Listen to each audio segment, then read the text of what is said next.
Boa noite, pessoal. Me chamo Henrique, eu sou paciente e tenho uma inclinação ao delírio de grandeza, mas isso é um traço infantil, então vamos esquecer isso.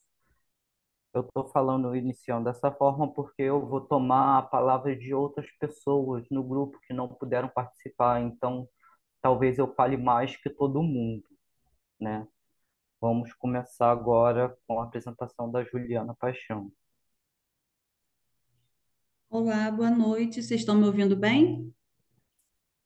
Esteja ouvindo bem, Julião. Sim. Ok. Meu nome é Juliana, como o Henrique falou, eu sou familiar, sou irmã da Isabela Paixão. Isabela participa de alguns grupos de convivência, de estudo, Entre Laços, 15 de Nós, Construindo Horizontes, e foi ela quem me convidou para participar desse grupo de estudos do Recovery, né? Sobre o capítulo 5 da dissertação de mestrado do Dr. Leonardo. Um adendo que vocês podem encontrar no site do Dr. Leonardo Palmeira, dissertação de mestrado, vocês podem lá consultar lá no site dele. Perfeito.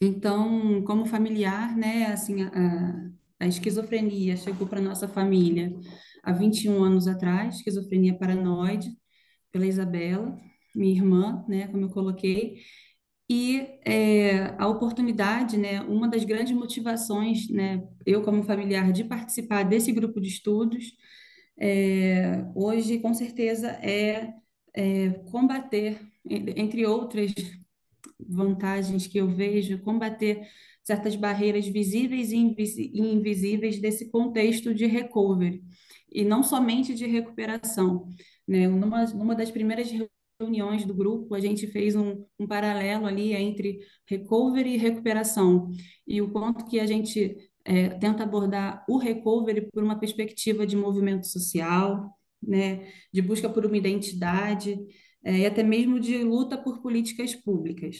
Então, vou apresentar uma introdução rápida. Por favor, Henrique, se puder passar o próximo slide, obrigada. É, a gente começou, né, os nossos estudos com um resumo hipotético das práticas dos serviços propostos por Anthony De Mancini, 2008. Então, a tabela que está aí na tela, ela propõe é, três categorias, né, das práticas dos serviços entre controlador, paternalístico ou tradicional e o orientado ao recovery. Pode passar, por favor. Dentre as muitas definições que a gente encontrou pesquisando sobre o tema recovery, a citação mais usual identificada no mundo foi essa aqui, de Bill Anthony, de 1993. Recovery é um processo profundamente pessoal e único de mudança de atitudes, valores, sentimentos, objetivos, habilidades e ou papéis. A recuperação é vista como uma forma de viver uma vida satisfatória, esperançosa e contribuidora, e envolve o desenvolvimento de um novo significado e propósito na vida de uma pessoa, à medida que essa pessoa vai além dos efeitos catastróficos da doença mental. Pode passar, por favor, Henrique. E aí a gente vai trazer aqui rapidamente alguns marcos, não dá para trazer tudo nessa introdução, a gente vai trazer alguns marcos que para a gente, para o grupo, né, foram, não sei se o Henrique já citou isso, foram 6 encontros até o momento, e até esse ponto a gente vai trazer algumas datas aqui na linha do tempo que foram bem marcantes para a evolução do nosso conceito aqui de recovery que a gente está buscando entender. Então, em 1935, a gente tem um marco que é o AA, né, a criação dos alcoólatras anônimos por Bob Smith Wilson. A formação dos pares, né? Então, por exemplo, modelo de recuperação sistematizado e fundamentado na assistência mútua e em grupo. O AA inspiraram outros grupos de ajuda mútua e popularizaram o emprego de pares em serviços de saúde mental. Pode passar, Henrique. 1950, a gente tem Amigos dos Doentes Mentais. 1979, a Aliança Nacional pela Doença Mental. Pode passar, Henrique. Em 1972, a gente tem o jornal Madness Network News, né, que publicou análises que discutiam a opressão promovida pelo sistema de saúde mental. E, em 1980, a Conferência Anual sobre os Direitos Humanos e a Opressão Psiquiátrica. Próximo, por favor. Em 1976, um grande marco também muito importante foi a Rede contra o Ataque Psiquiátrico, a NAPA. Agora passo a palavra para a Patrícia. Agora a Patrícia, né, Henrique, vai dar continuidade. Boa noite, gente. Vocês estão me ouvindo? Sim, Meu nome é Boa noite, Patrícia Patrícia, Juliano. eu tenho 48 anos, eu fui diagnosticada com esquizofrenia paranoide quando eu tinha 38 anos. Dadas as condições em que eu fiz esse resumo ontem, gente, vocês me desculpem, ele poderia ter ficado melhor, mas vamos lá, tá? A etapa final do recovery talvez seja a remoção das barreiras que impedem os indivíduos de usufruir seus plenos direitos de cidadania em sua comunidade. Devemos ter em mente que o objetivo do recovery não é unicamente tornar o indivíduo pronto para o trabalho e pronto para a moradia, que são conceitos involuntariamente tóxicos, mas, antes de tudo, o recovery não pode se reduzir ao progresso individual rumo à independência financeira, mas aos fatores sociais interpessoais, como os relacionamentos positivos entre os pares e os diferentes atores comunitários, a participação em atividades esportivas e artísticas e a cultura do ativismo entre os usuários. O ambiente em que o recovery pode ser promovido e a natureza das relações interpessoais são mais importantes de que são mais importantes, desculpa, são mais importantes de que o progresso individual rumo à independência financeira. Há abusos e preconceitos que o conceito de recovery trouxe nas últimas décadas. Ao se definir recovery como jornada pessoal em que as pessoas assumem responsabilidades por suas vidas, e a definição fora de contexto pode aumentar a cobrança e a expectativa sobre as pessoas com transtornos mentais. Nem todos os indivíduos podem alcançar, podemos dizer, o mesmo grau de recovery. Há alguns indivíduos possuem mais dificuldades, por exemplo, para alcançarem a independência financeira, e outros podem alcançar um grau maior, o que pode resultar no equívoco de se pensar que estes indivíduos não necessitam mais do investimento. É, Indivíduos com deficiências psiquiátricas que estão em recovery ainda podem necessitar de suporte para viver da melhor maneira possível. O recovery não é um privilégio concedido aos indivíduos, mas uma jornada única rumo a um estado de humanidade plena alcançado em relação aos outros. Obrigada, gente. obrigado você, Patrícia. Eu vou ler alguns conceitos desses mesmos autores que propuseram o conceito de cidadania recovery, que contextualiza o recovery num ecossistema social complexo e finca suas raízes na justiça social, no sentido de que ele não é resultado ou condição que possa ser concedida por alguém a outra pessoa, mas uma jornada única, rumo a um estado de humanidade plena alcançado em relação aos outros.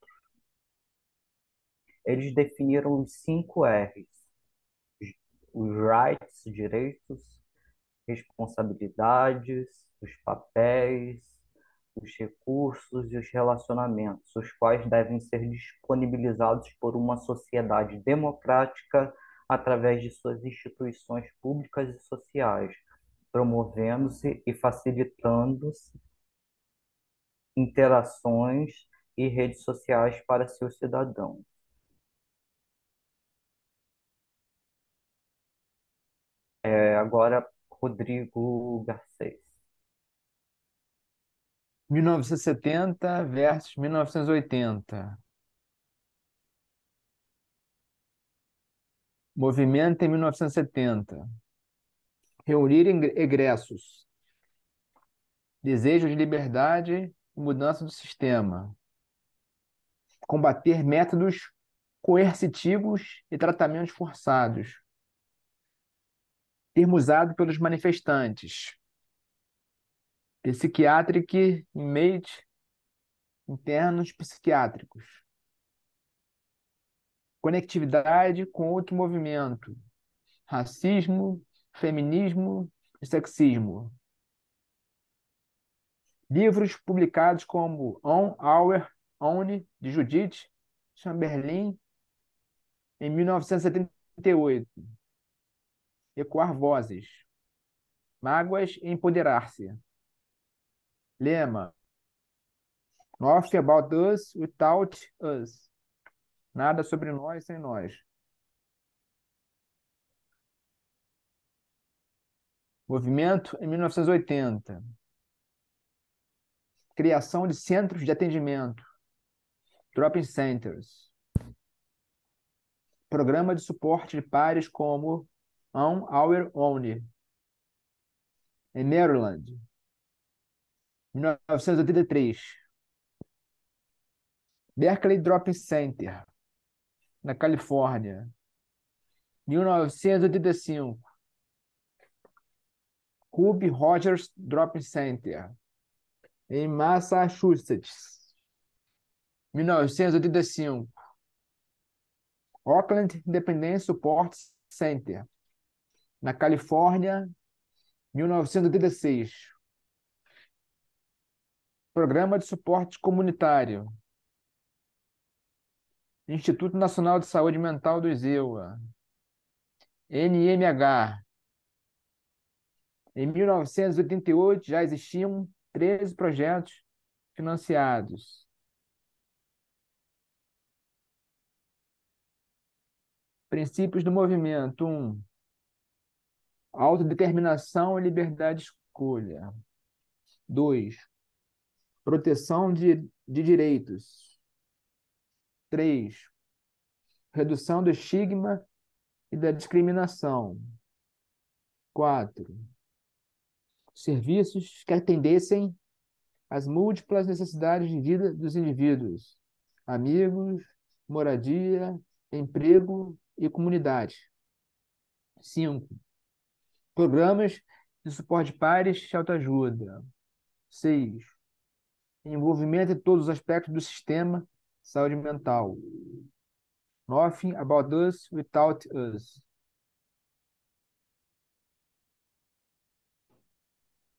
Obrigado, Rodrigo. Nada, Rei. A Patrícia Degan, ela é uma grande ativista, mas muitos outros protagonistas do recovery se tornaram evidentes, como Paul Lieberman, não, como Sally Zingerman, Daniel Fisher, Mary Ellen Copeland, Sherry Mead, Priscilla Ridgway, Leroy Spaniel, Ray Unziker e Elizabeth Textone. Elizabeth Textone foi uma das primeiras a fazer relato em primeira pessoa em 1842. A Patrícia, ela descreve detalhadamente como se sentiu ao ser diagnosticada aos 17 anos.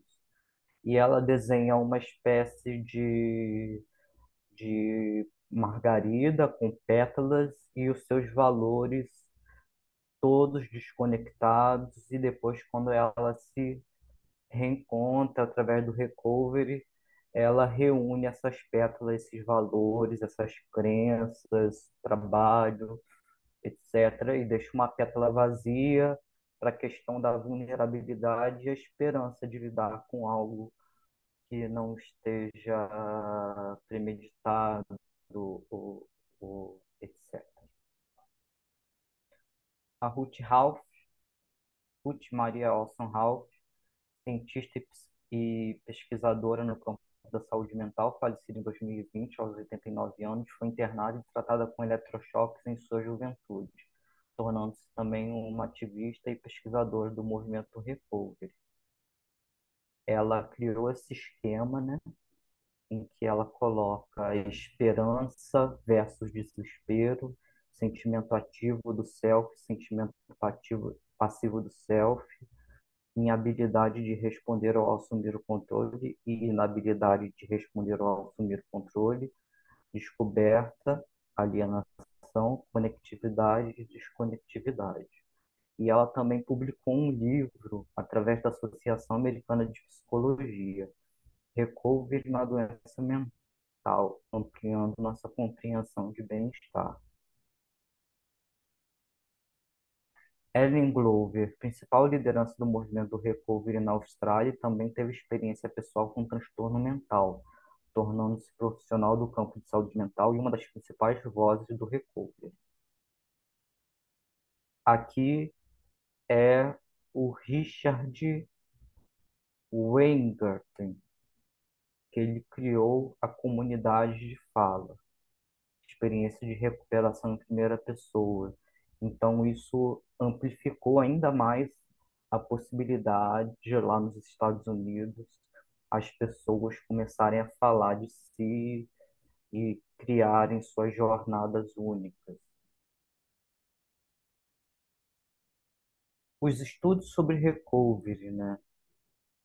Dentre os especialistas, né, que nós podemos destacar Paul Lieberman, Jacobson e Greenley, Mike Slade, Larry Davidson, Bill Anthony, Marianne Farks, Patrick W. Corrigan, Joy Llewellyn, Beardsley, me desculpem a pronúncia, que eu não sei, Lívia Ciccarone e Michael Howe. E dentre os estudos do recovery, tem as instituições, como a Sancha, né, que elencou 10 princípios fundamentais para o alcance do recovery: a esperança, o relacional, a direção pela pessoa, cultura e diversidade, muitos caminhos, abordar os traumas, o holísticos, força, responsabilidade, suporte de pares e respeito. Outro estudo, a equipe de pesquisa de resultados de pacientes com esquizofrenia, eles conduziram uma análise de componentes principais e análises fatoriais confirmatórias para identificar os elementos cruciais do recovery a partir de perspectivas dos próprios pacientes. E encontraram 4 fatores-chave: conhecimento, empoderamento, esperança e otimismo e satisfação com a vida. Mary Lemme, em uma revisão sistemática de 97 estudos realizados, que abrangeu estudos qualitativos, revisões de narrativas, livros, consensos e estudos quantitativos de 13 países, propôs uma estrutura conceitual para o processo de recovery conhecida como SHIME. O SHIME quer dizer o C, conectividade, o H, esperança, o I, identidade, o M, significado de vida e o E, empoderamento. Stefan Henrique Eggleston fez uma revisão em 2019 e apresentou um enquadramento conceitual das narrativas de recovery que engloba os 5 elementos do time e é composto de 6 temas obtidos por meio da análise temática dos estudos e 3 mediadores que fornecem mais detalhes sobre as formas de manifestação do sistema. Aqui é a parte da Carla, que ela não pôde participar, que é o que significa o recovery para os serviços. E a Ellen Glover, para os serviços oferecidos para as pessoas que têm transtornos mentais, antes deveriam já estar oferecidos para a comunidade como um todo. Assim, estes desfocariam da doença e contribuiriam na redução do estigma e do reforço às diferenças. Anthony de Mancini propõe que os serviços orientados ao recovery incentivem as tomadas de decisão independentes, mesmo que pareçam imprudentes, para que os pacientes possam vivenciar suas experiências com as consequências de seus erros. Considere o direito à recusa do paciente à medicação e que o profissional, junto com o paciente, possa problematizar e chegarem a razões da recusa. Patrícia Degan, paciente, a gente já falou dela, diagnosticada aos 17 anos de idade. Para ela, o autoconhecimento é fundamental para se entender o sofrimento do transtorno alheio. Ou seja, é importante para os profissionais envolvidos no processo de tratamento ou recuperação de pacientes reconheçam suas próprias vulnerabilidades e fragilidades para escutar as necessidades do outro, o que faz do grupo de pares poderosas ferramentas de acolhimento e compreensão do outro, por ser ele um instrumento natural de escuta ativa. Dentro desse contexto, a Carla faz a sugestão de um filme italiano baseado na história real do escritor do livro. O filme se passa no hospital psiquiátrico e, ao longo da história, vemos como a abordagem terapêutica muda à medida que os profissionais do hospital conseguem expiar seus próprios traumas e fragilidades. O filme está na Netflix. Título: Tudo Pede Salvação.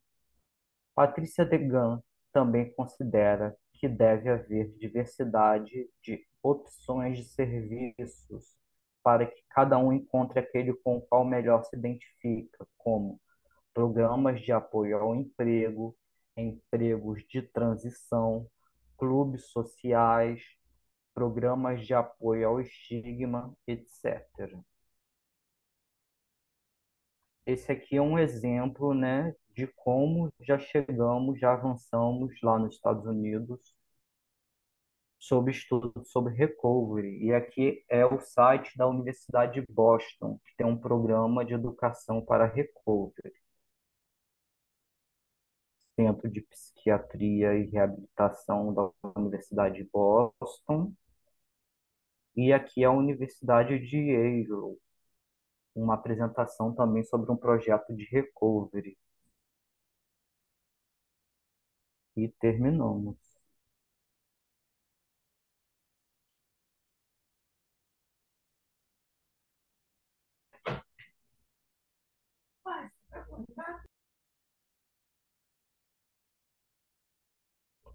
É, vazou um áudio aí da minha mãe. Tudo bem. É, vou abrir a câmera.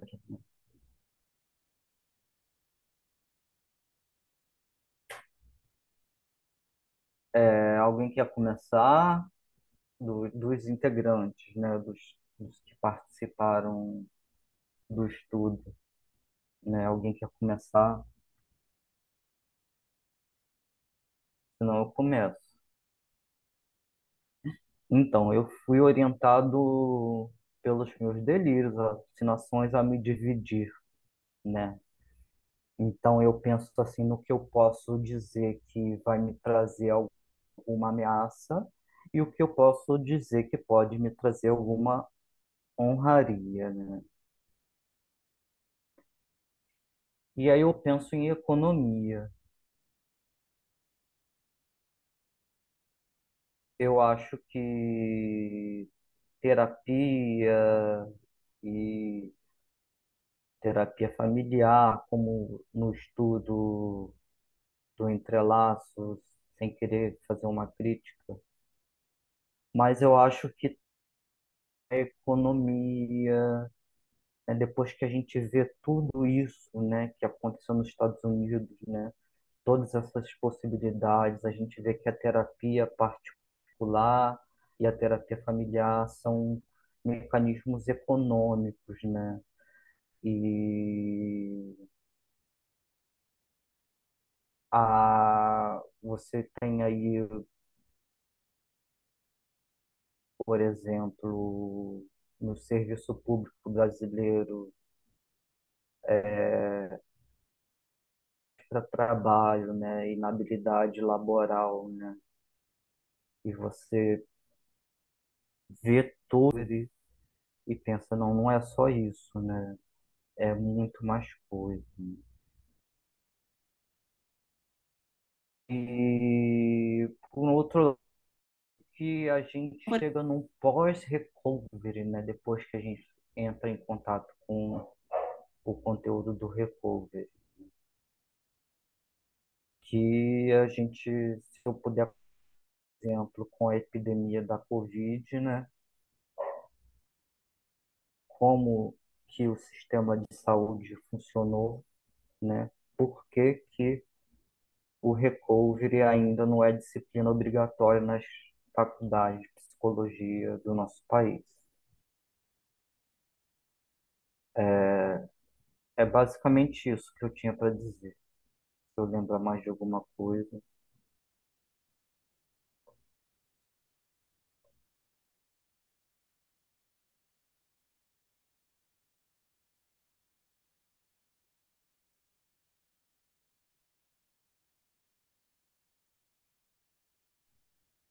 Rodrigo, o Rodrigo, o Rodrigo é, foi quem primeiro falou sobre recovery no Quando Construindo eu falei Horizonte. isso no Construir Horizonte, você já estava no Construir Horizonte? Já Ah, estava.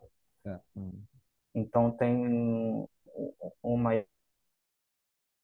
idade, né, que a gente pode dizer, né, que uma coisa levou a outra, influenciou, infectou e trouxe isso à tona.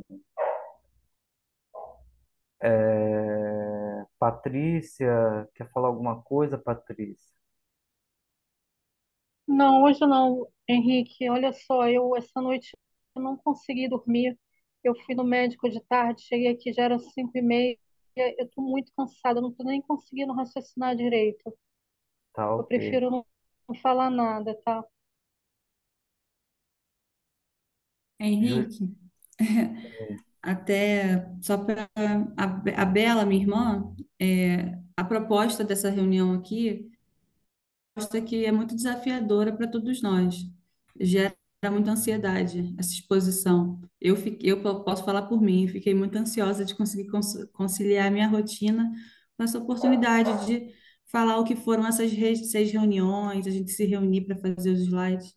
E a Isabela não se sentiu, ficou ansiosa, teve uma noite difícil. E estar aqui hoje acabou sendo, não sendo possível.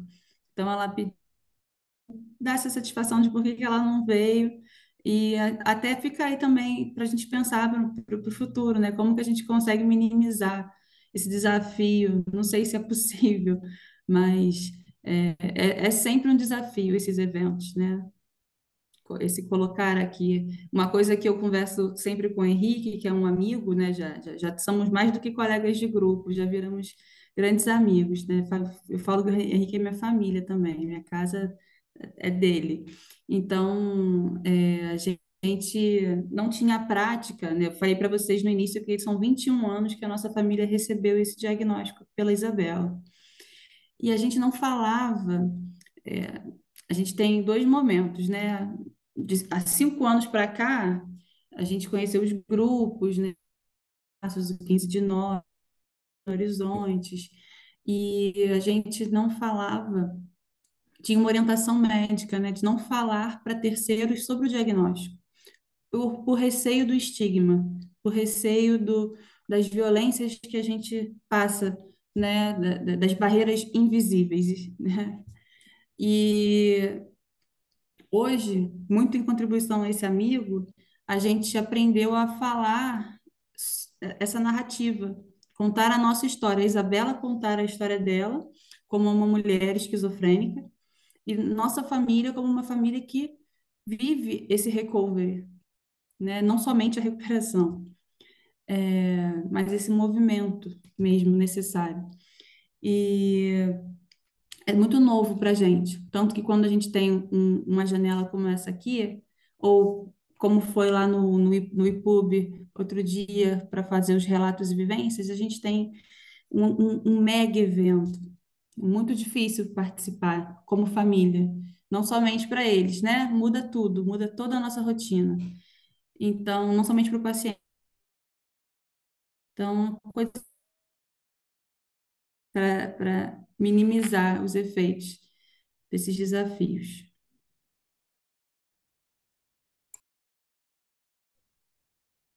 Eu estou fazendo uma Duolingo e eu estou amando o Duolingo, porque ele tem inteligência artificial e ele manda uma nova lição já completada, né, do que você.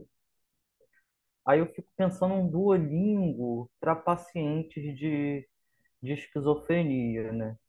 E eu penso que essa live seria parte, assim, de um programa para reabilitação, para recovery, né? É, deixa eu pensar, tinha uma coisa que eu não tinha pensado até hoje, que é essa jornada única, e teve outra coisa também do conceito, que era meio que modificar, né, o protagonismo, né, sair daquela ideia, né. É claro que a gente tem muitos exemplos e a gente focou em exemplos de pessoas que se especialistas em saúde mental, mas muitos outros não se tornaram especialistas em saúde mental, né? Pode se tornar outra coisa, né? Mas a questão do contexto, né, histórico, né, da, do recovery nos Estados Unidos, se a gente comparar aqui com o Brasil, né, que foi impulsionado pelos prestadores de serviços, né, pelos enfermeiros, pelos médicos, né, nas conferências, nos encontros, né, e lá já partiu já de um movimento dos pacientes, né. Então, apesar da gente ter essa ideia, né, de história linear, a gente pode muito bem pensar numa viralização, né, de um estudo, de um conceito, de alguma coisa. Eu imagino isso. Os outros todos querem falar alguma coisa, querem fazer perguntas. A Luísa. Eu coloquei alguma coisa aí no chat. Você estava comentando da questão da análise como individual e os grupos como coletivo. Eu vejo como coisas distintas, entendeu? Porque quando você faz a psicanálise ou quando você está abordando com a psicóloga, você vai tratar ali o teu individual, as tuas questões que são relativas a você.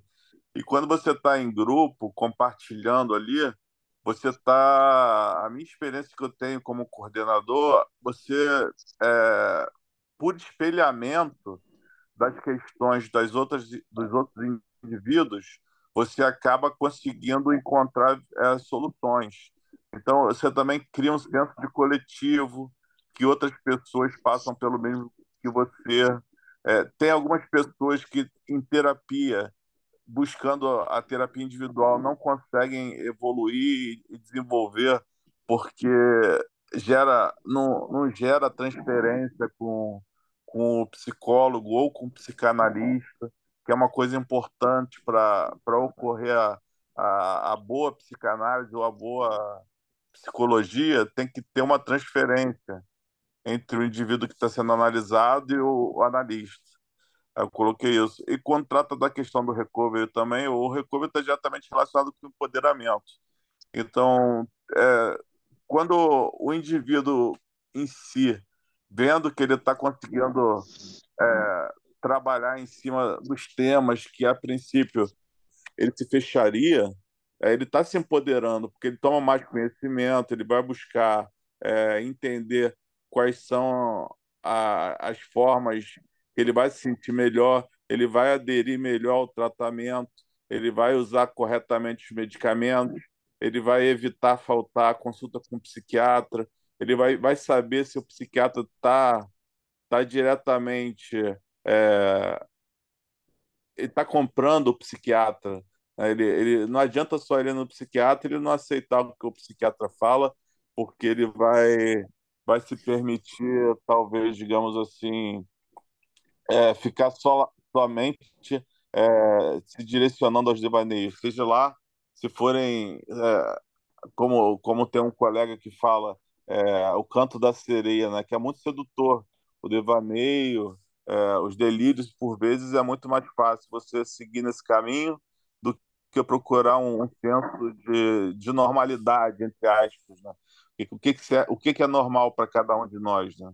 O que é normal para um não é normal para o outro, e tantas coisas vai por aí. Mas é isso. Eu acho que o recovery está nesse sentido, do padrão de você conseguir conviver, né? Então, nesse sentido, conseguir estar saindo de casa, conseguir estar conversando com outros, e participar mais ativamente da sociedade, né? Um senso de cidadania. Então, o recovery para mim está diretamente envolvido na cidadania. Se você tem um curso universitário, se não tem, você conseguir estar sendo inserido no mercado de trabalho, um curso universitário, terminar o curso universitário, está sendo mais funcional dentro da família e por aí vai.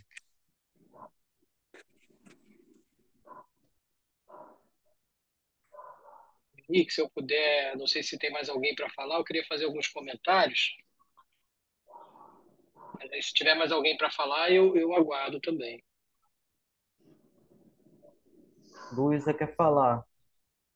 Pode falar, É Luísa. rápido, é rapidinho. Eu queria saber, gente, eu achei maravilhoso aí essa apresentação maravilhosa.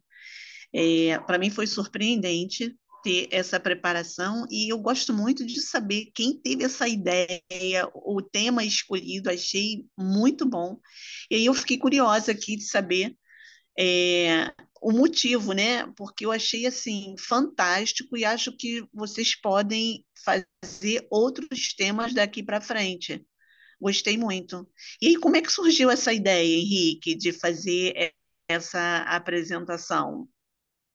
Então, no Construindo Horizontes, o Rodrigo já tinha colocado como uma das metas dele fazer um estudo, estudar o recovery, mas depois, de alguma forma aleatória, eu me envolvi de novo com o recovery e fui procurar, fui ler, porque o Dr. Leonardo tinha passado um documentário que era Tratamento sem Medicação, Lares de Cura. E aí, do Lares de Cura, eu acho que eu fui para o Recovery, fui estudar e ele tinha me indicado o capítulo da monografia dele sobre Recovery. Foi ele mesmo que me indicou. Muito bom. Achei super necessário. Parabéns aí a todos, hein, que prepararam. Inclusive, estão todos convidados Obrigado. aí para entrar lá no TEM, para a gente fazer um sketch nessa temática aí do recovery. Boa. Passo.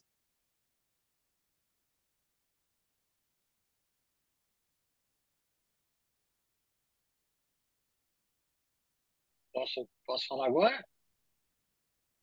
Sim. Bom, primeiro, parabenizar vocês pela iniciativa de organizar esse grupo de estudos. E é uma temática que eu acho bem desafiadora, é desafiadora para nós profissionais de saúde. E eu acho que vocês deram muito bem conta do recado. Vocês trouxeram, a meu ver, os principais pontos que definem o recovery. Vocês foram muito precisos né, quando vocês definiram que o recovery é um movimento social, e de fato o recovery surge como um movimento social nos Estados Unidos, né, lá nesses movimentos que vocês citaram, de pacientes, né, de usuários e familiares que começam a questionar os serviços tradicionais psiquiátricos, os tratamentos coercitivos, né, o eletrochoque, na época ainda se fazia como insulínico, né, lobotomia. Então, isso, enfim, foi um movimento de proporção nacional. É claro que ele teve alguns focos, né? Vocês já citaram aí Nova York, Califórnia, mas isso foi se enraizando para outros estados e eles conseguiram organizar, até se eu não me engano, em 1986, eles organizavam encontros nacionais anuais, né? Que é aquele Madness Network, né? Que vocês apresentaram aí, que tinha até um jornal, né? Que eles faziam, que eles divulgavam e tal. E aí vocês colocaram muito bem quando vocês viram que inicialmente havia um movimento de ruptura com o sistema psiquiátrico, né, o sistema de saúde dos Estados Unidos, que era bem precário, né, muita internação forçada, muita internação involuntária e poucos serviços de atenção diária, né, comunitária. E, então houve esse movimento inicial de ruptura. E esse movimento foi ganhando muitas adesões, inclusive adesões dos profissionais de saúde mental norte-americanos. Eles começaram a ver que, de fato, a coisa como estava andando, não dá para continuar. Tanto que eles conseguiram a aprovação de leis, né? Esses drop-in centers que vocês colocam, que são casas, né, de apoio e de tratamento comunitário, né, onde eles recebem as pessoas e fazem lá o primeiro trabalho de grupos de mútua ajuda, né? Eles foram criados pelo governo da Califórnia depois de uma grande pressão. Eles chegaram a ocupar o gabinete, agora não lembro se foi do governador ou se foi do secretário de saúde, reivindicando, né? Então eles conseguiram criar alguns drop-in centers, isso foi se espalhando, e aí começou essa cultura, né, dos grupos de ajuda mútua, dos grupos de pares.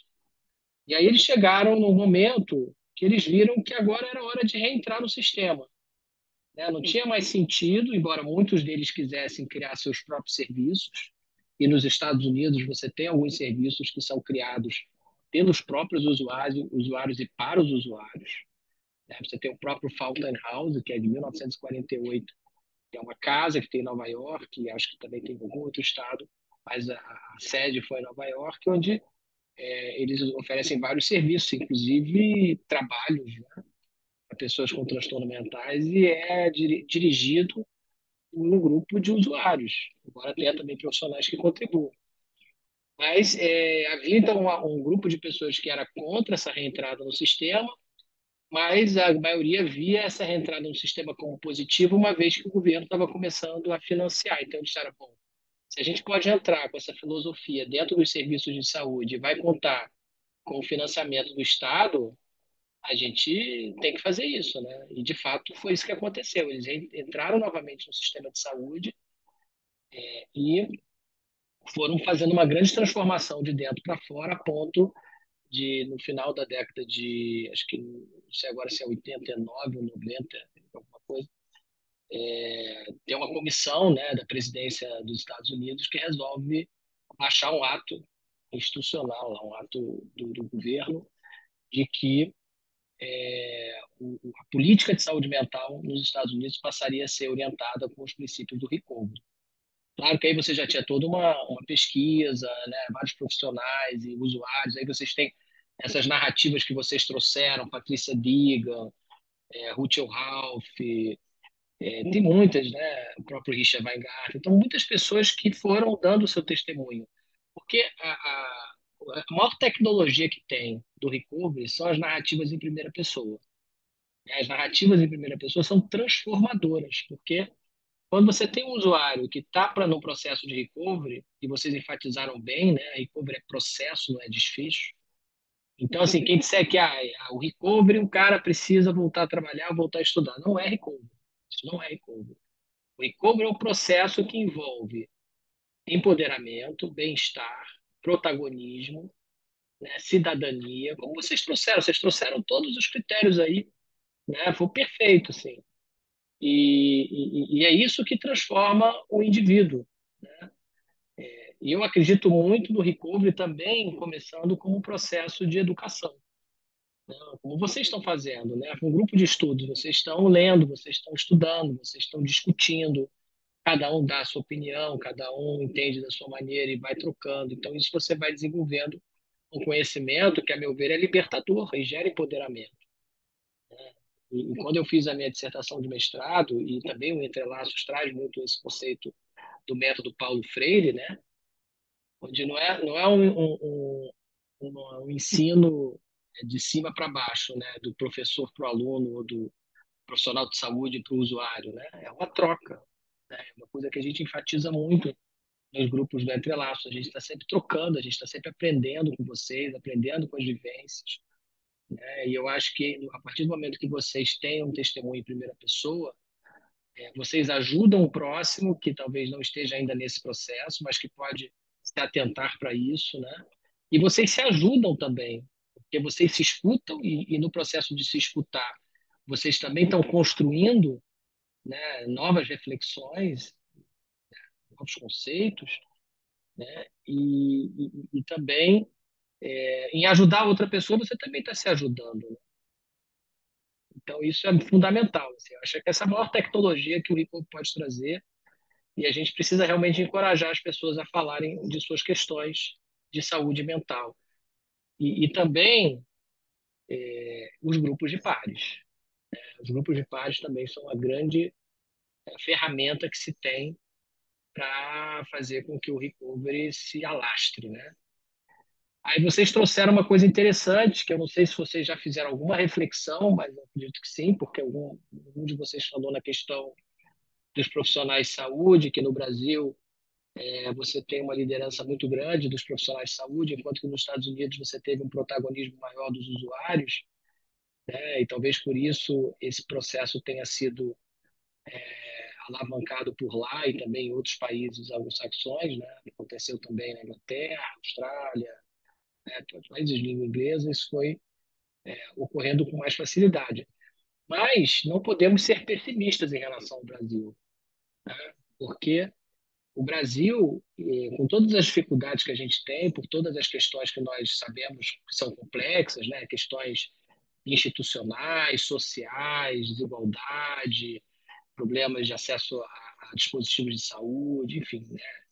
Questões também da democracia, né? A gente sabe que o SUS foi uma conquista do processo de redemocratização do país, né? Que saiu da ditadura cívico-militar e conseguiu com isso avançar nas políticas públicas, né? Então a gente pode considerar que o início do recovery no Brasil, embora não tivesse esse nome, tenha sido através do SUS e através da reforma psiquiátrica brasileira, porque se você for examinar na literatura na minha dissertação de mestrado a gente até faz uma pequena revisão do recovery no Brasil, se começa a discutir empoderamento. Não se fala em recovery no Brasil, mas se fala em empoderamento. E se fala também num conceito que é muito importante da reforma psiquiátrica, que é a contratualidade. O que é a contratualidade? É a capacidade que o indivíduo tem, que o usuário tem, de se relacionar com a sua comunidade, né? Então, diz respeito a questões de moradia, a questões de emprego, a questões de participação social, coletiva, né? Então, essa contratualidade é muito importante. O indivíduo, quando começa a ter mais voz, né, e consegue fazer mais conexões, contratos com essa comunidade em que ele vive, ele começa a se sentir mais empoderado. E esse processo de empoderamento vai trazendo mais saúde, mais capacidade também de compreensão de si próprio nesse processo todo, e aí vem também, né, o recovery. Né? Tanto que se fala em recovery no Brasil a partir de 2010, né? Eu até cito algumas iniciativas, né, dentre as quais o nosso programa Entre Laços, que começou em 2009, 2010, lá no IPUB. Então, é um processo que está em construção no Brasil. A gente sabe que não adianta a gente pegar o modelo norte-americano e trazer para o Brasil e que está pronto. Não é verdade. A gente tem que criar o nosso modelo, né? Nós temos as nossas particularidades, né? Então, você pode ter diferenças, inclusive regionais, porque o Brasil é um país continental com muitas diferenças culturais, né? Então, a gente tem que entender como que cada região do país vai desenvolver esse processo. Mas é um processo que já está em curso. Nós temos várias iniciativas no Brasil que seguem os princípios do recovery, né? Como você tem o programa Entre Laços, como você tem a gestão autônoma da medicação, a comunidade de fala, o projeto Transversões, o pessoal em São Paulo da Abre. Então, assim, você tem várias pessoas que estão, né, trabalhando com esse referencial, né? O que que eu penso assim para o futuro? E aí eu acho que essa iniciativa de vocês veio bem a calhar, né? Eu acho que a gente precisa trocar mais, né? Principalmente vocês, entre vocês, aprofundar esses estudos. Eu venho amadurecendo a ideia da gente fazer uma escola de formação de pares lá no Instituto de Psiquiatria. E essa escola, ela seria uma formação mesmo, como vocês chegaram, alguns de vocês fizeram com o Entre Laços, alguns seminários, mas essa formação, ela seria uma formação teórico-prática, né? Ela teria um período teórico, baseado em leituras, em discussão de problemas, em reflexões em grupo, né? Só de usuários. A gente até pode pensar também em criar um grupo de familiares, mas a ideia é que a gente priorize os usuários para que esse movimento seja genuinamente também de vocês. Depois a gente possa fazer como se fosse um estágio, né? Uma prática, né? De tudo que vocês estão aprendendo com grupos de outros usuários lá do próprio Instituto, que estão ou em outra situação, ou, enfim, frequentando o ambulatório, frequentando o hospital dia, a gente pode pensar como fazer isso. E aí o que eu acho que é o pulo do gato, na minha opinião, e que tem a ver justamente com a história do recovery que vocês contaram, que é o ativismo social, né? Quer dizer, ninguém se torna ativista da noite para o dia, né? Esse processo de se tornar ativista é um processo de empoderamento, de crescimento pessoal, de conhecimento, né? De contatos, né? Eu penso muito que o nosso movimento tem que ter intercâmbios com outros movimentos sociais, né? Estou falando do movimento contra o racismo, do movimento feminista, LGBTQIA+, movimentos sociais, né? Como é que essas pessoas se organizam, né? Eles têm muito mais história de organização, né? E eu acho que a gente está no mesmo barco, quando a gente está falando de pessoas que não têm a mesma oportunidade na sociedade que outras pessoas têm, né? Vocês não têm a mesma oportunidade de trabalho, vocês não têm a mesma oportunidade de acesso a dispositivos culturais, enfim, a lazer, a tudo, né? Quer dizer, então, assim, a gente precisa conquistar isso, né? Isso não é uma coisa que vai ser dada de graça, né? Assim, a gente sabe das dificuldades do Estado, né? A gente sabe do preconceito que existe, né? E eu acho que só um movimento ativista é capaz de transformar isso. Quer ver uma coisa que eu acho interessante? Vocês veem lá nos Estados Unidos, depois desses anos todos do movimento do recovery, que é um movimento paradigmático, porque ele muda as políticas de saúde mental, o entendimento, inclusive da própria ciência, né? A ciência passa a olhar para a recuperação e saúde mental com outros olhos, olhos muito mais, né, do bem-estar e do que é importante para o usuário, né? Começou a se desenvolver muitas agências de pares nos Estados Unidos. Não são, e são agências que recebem investimento ou do governo ou do Medicaid, que são uma espécie de seguro de saúde, né? E como é que funcionam essas agências de pares? Elas funcionam com grupos de pares, né? E grupos também de psicoeducação. A própria National Alliance for Mental Illness, a NAMI, que vocês citaram, é uma organização não governamental que está presente em todos os estados americanos e que faz esse trabalho de psicoeducação para familiares e usuários. Tá? Mas eu não estou nem me referindo à NAMI exclusivamente, eu estou me referindo a agências mesmo. Vocês podem procurar na internet, vocês vão ver que todos os estados têm peer-to-peer agency e algumas têm condições de formar pares especialistas, então elas formam esses pares. E esses pares eles podem trabalhar em equipes de saúde mental, eles podem trabalhar nessas agências fazendo grupos de pares ou educando outros usuários, né? Então, assim, eu acho, né, na Inglaterra você tem os Recovery College, né, que é uma experiência mais inglesa, mas que são colégios, são escolas de formação também, né, que são conduzidas pelos próprios usuários. Eventualmente você tem a participação de familiares e profissionais de saúde, mas o foco é sempre o usuário. E para discutir temas como esse que a gente está discutindo hoje, né? Então, isso para vocês terem uma ideia da importância que eu acho que a iniciativa de vocês teve e tem. E eu entendo quando a Juliana fala da questão que mobiliza muita ansiedade, mas assim, mobiliza ansiedade porque também é uma coisa que a gente vai ter que ir aprendendo, se acostumando. É um processo esse. Talvez uma formação de um ano, entendeu? Com muitos grupos, com muita discussão, com muita reflexão, né? Encontrando o nosso nicho, né? Exatamente quais os assuntos que têm mais a ver conosco, né? Enquanto brasileiros, cariocas, né? Então, assim, eu acho que é isso que a gente tem que começar a desenvolver, pelo menos amadurecer isso para que seja possível essa transformação, porque a gente pode, por exemplo, no final desse processo, formar um grupo, né, e começar a pleitear políticas públicas de saúde. Nós temos as conferências, inclusive agora vai ter uma conferência de saúde mental, né? Daqui eu acho que um mês, né, Luiz? Acho que maio.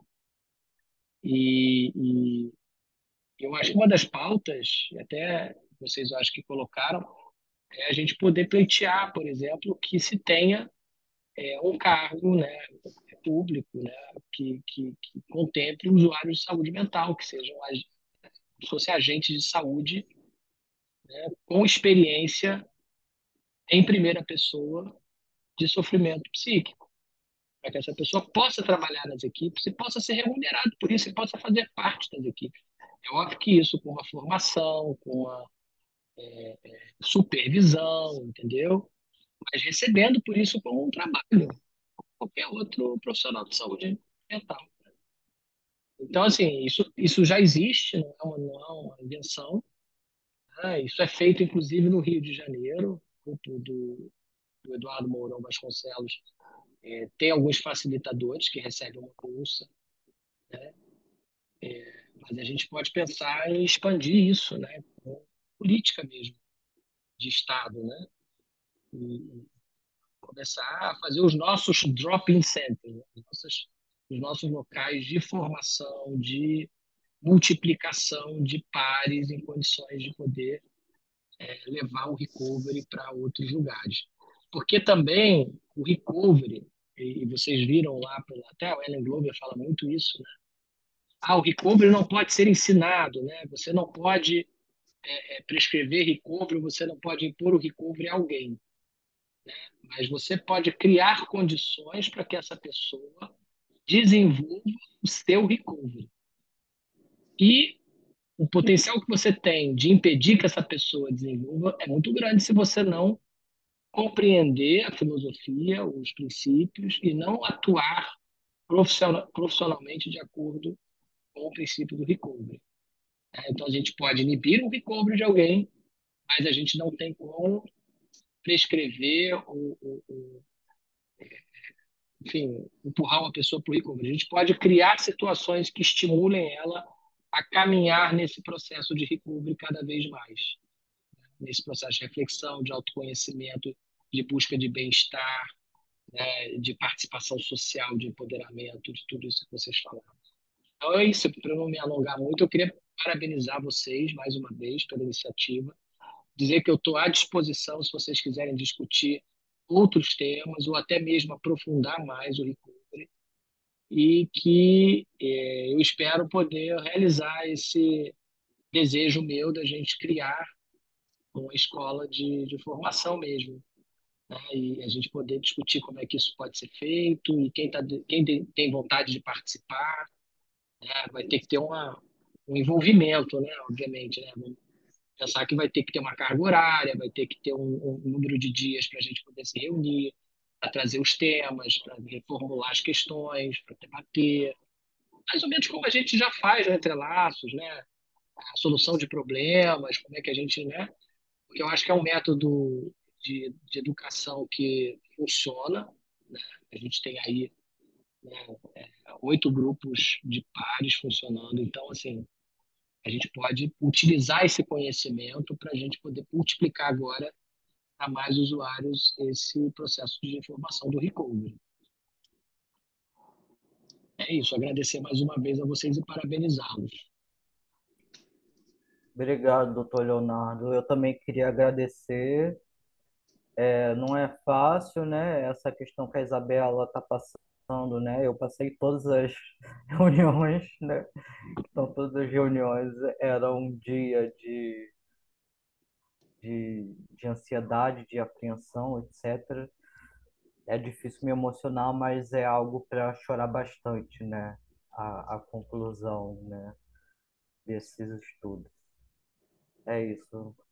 Obrigado a todos, Juliana, Patrícia, a Rodrigo, a Carla, que não pôde estar Obrigada a aqui. vocês também, Henrique. Uma boa noite para todo mundo. Nada, Henrique.